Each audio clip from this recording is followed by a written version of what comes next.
What's going on, guys? Welcome back to Seeing Me in the Scene. This one is well overdue. I actually, as soon as I started watching the show, I was like, I knew I had to do something on it. Didn't know what yet, but it became pretty evident after the idea came to me for doing Seeing Me in the Scene that Manifest is such an amazing show. If you haven't watched it and this is your first time hearing about it, or this is your first time, not your first time hearing about it, but like your millionth time hearing somebody talk about it, you definitely need to watch. Not sure if I like how the last season episode ended, but hey, with Manifest, I know there's always some way for redemption or revival or some type of, second chance. So I'll keep my fingers crossed for what I want to happen, but I'm not going to ruin it for you. So if you have not caught the last two episodes, All American, Queen Sugar, please go watch those right after this. But I'm going to get straight into it. As soon as I started watching Manifest, I was literally, the first season, guys, I was a mess. I was crying. I didn't know why I was crying.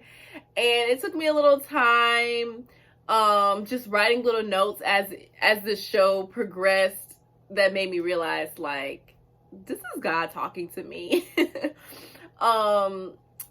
Even before the pandemic, I was never really, I would say, an extroverted person. I consider myself to be an introvert in some ways because I can be an extrovert when I need to be. Because my birthday is aligned with, I don't really subscribe to horoscopes, but my birthday is aligned with Capricorn. And some of the characteristics of it are very true. I'm very business oriented, straight to the point, like, don't like a lot of fluff. And so that's how I am with people, and sometimes it can be taken very harshly. It can be taken as like, okay, like she's no fun. But I am very much about like, what's the plan? What's next? And sometimes I don't have a chance to like relax or, take a chill pill. Take a chill pill. So sometimes I'm having to remind myself to do those things. Connecting it back to Manifest, I think that this was God's reminder telling me to get back connected and plugged in with people. Not like I wasn't connected and plugged in with people, but I guess in a certain way. I was doing a lot of things where it came to like doing ministry or doing, soul and spiritual work with people through meditation and through yoga, through my online platforms and things of that sort. And because of the pandemic, I had an excuse not to really interact with people that I didn't have to interact with. I felt like it was the best excuse ever, okay? Like, we have masks on, stay 6 feet away, don't talk to me.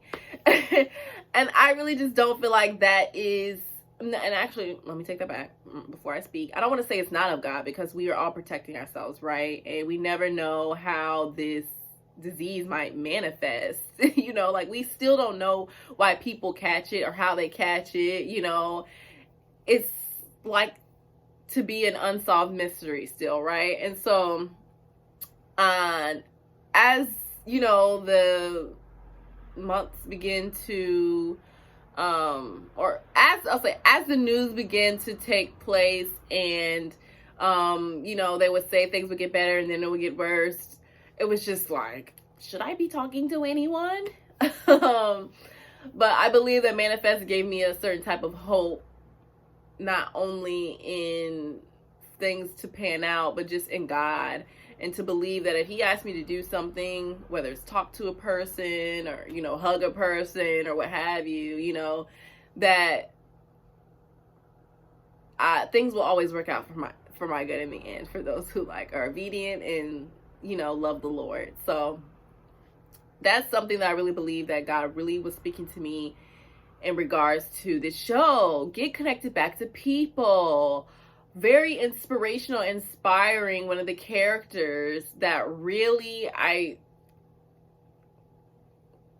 if I met him in person, I'd be like, oh my God, you really helped me in a tough time in my life, is a little Cal. Oh my gosh. I loved how quick he was with the callings. They get something, if you never watched the show before, everyone that got on this plane called 828, when they came back, they got these things called callings, which to me, of course, because I'm Christian and I believe in Jesus and I believe that God speaks still, I thought of them as they're hearing from God. God's telling to do the certain things, and every time they're obedient, it works out in their favor, even though it may seem crazy at first. And Cal, I really feel like, put a fire in me again to really want to minister again in intentional ways. And so let me break that down for you guys who may not have, I guess, a concept of like how ministry works, or you may have a concept of how ministry works, or maybe only in a certain way. So for me, a lot of my faith journey was very evangelistic in the way that I like to go out to prisons. I like to go to the street, feed people, minister in those types of ways to people, like give what people the things that they don't have, and just, be up close, be personal, let them feel that human connection, right? That someone really does care for them. And when I got to Chicago, I really believe that God was really having me to focus on what it's like, because scratch this, before that, some of you guys know I was in Virginia. I was living in Richmond, Virginia before I moved to Chicago. So that's where a lot of my ministry kind of work that I was doing was like in the streets. And when I moved to Chicago, it wasn't that I didn't want to do it anymore. I was doing it here and there. But I know that God was really loudly talking to me about stepping out on my faith in regards to my creative endeavors, acting, dancing, all of that. And so it wasn't like I had totally stepped away from it, because I had lost my car when I was in Chicago. And so I was on the bus and the train about, I don't want to say 50% of my time there, but maybe it could have been like about 50% of my time there on the transit. And that was a lot of time that I spent ministering and talking to people about the love of Jesus and the love of God. So, it wasn't like I was totally scared away from it. It's just that when COVID happened, I was just like, good on that. So the reason why I say Cal so inspired, because he made me begin to think about those times again, made me begin to be like, I miss this, I miss those times with God where he would tell me to speak to someone, and, I would tell them about their lives, and they would be like, how do you know this? Because I don't know you. Like, those were special moments what really reminded me of the fire of God and the truth of God and who he is and who he wants to be to his people. And so it just really had me in this place of like, oh, wow, like I've been on this, little seesaw balance beam with God about what the conventional and the non-conventional is. And so I just love that Cal was a young boy and hearing from God and just moving. And every single time God took care of him, he provided protection for him. He covered him. And so that was just so special to me. Like, y'all don't understand. Like, I am the type of person where I'm just like, I want my kids to hear from God. I want them to know that he's real. I want them to be able to move like Cal was moving. Like, I just feel like that's the way everyone should live, like as if a child, in their faith. And so if he sees this, or I don't even know the actor's real name, but no, he sparked a fire in me again, guys. So yeah, those are the things I want to talk about. He got me a connection of wanting to get back in connection with people, then getting back to another level of connection with God, because I think once I did begin to focus on more of like yoga and meditation movement work, it wasn't that I wasn't trying to hear from God, but I was trusting what was already in me. The word that was already there, the things that had already been spoken over me, taking my knowledge from scripture and just trying to, create an experience for people who were there with me in the moment. And God would come and he would move, and people would be touched always. But I think that here's what it was. I lost sight of the connection with just me and him, that intimate time. I was always seeking him for other people. And I had got away from what would it look like with that one-on-one time. So, honesty policy, I'm giving you guys the real deal on these videos. Yeah, and now I'm working my way back. I definitely could say I'm getting to a place where I'm feeling like, yes, this is where I'm supposed to be. And I'm not trying to reach a goal that's because I see someone else doing this and that seems like, oh, that's the right way, I'm doing what God's asking me to do, and that's being authentic and just being a daughter, just being with him, and not feeling like I have to have like this cookie cutter way of going about a relationship with him. There's no cookie cutter way of relationship other than just communicating and being transparent, right? And being consistent. So, whew. I said I will not keep y'all up here long.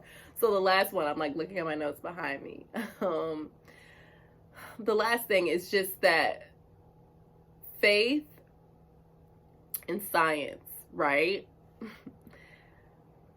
A lot of people say that there is no God in science, but there would be other people that I beg to differ. That science is all about God and revealing God, and you just have to be able to pay close enough attention. And I really love that this show included that like the faith was on fire, and when I say on fire, I'm just like, it was so strong. Like, even people that didn't believe in God, they heard these callings and they know, like, without a doubt, like, hey, this is not right, what we're doing is not okay, we need to stop, we need to pause, we need to think, we need to look, we need to listen.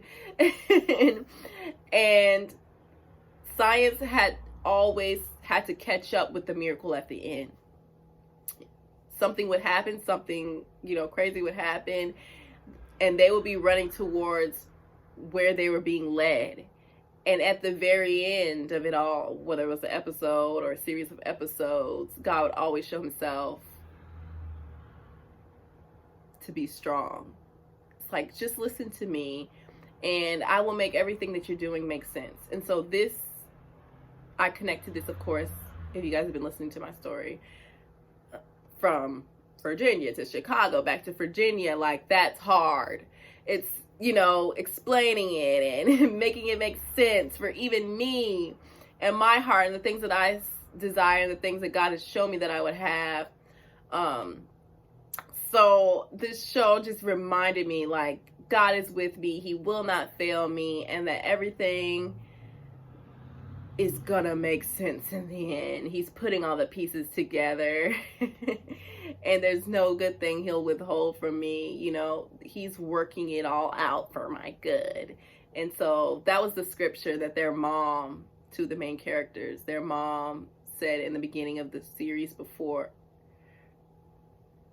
some events happened after. I almost said too much.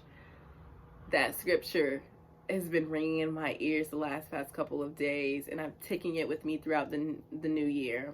So if you guys have any more questions about how I connected this series to my life, or any ways that you want to connect, of how you connect with me and the things that I've said, shoot me a comment, shoot me a message, follow me on Instagram. I'm Deb Directs on there, and stay tuned for the next episode. There have supposed to been every 2 weeks, but there's grace and mercy with God, y'all, in my schedule. So if I don't do another one before December is over, there'll definitely be one for the new year. I can guarantee you that. I will make that promise to you, that I will at least release one for the new year. If I don't get to talk to you guys or see you before the new year, like, wow, this has been a really amazing ride, just sharing these stories with you guys, and you guys don't understand how much it takes to let it all be unraveled. So thank you for being here with me, and thank you for listening, and thank you for learning with me and going on this journey, this creative lifestyle journey. Until next time, be the light.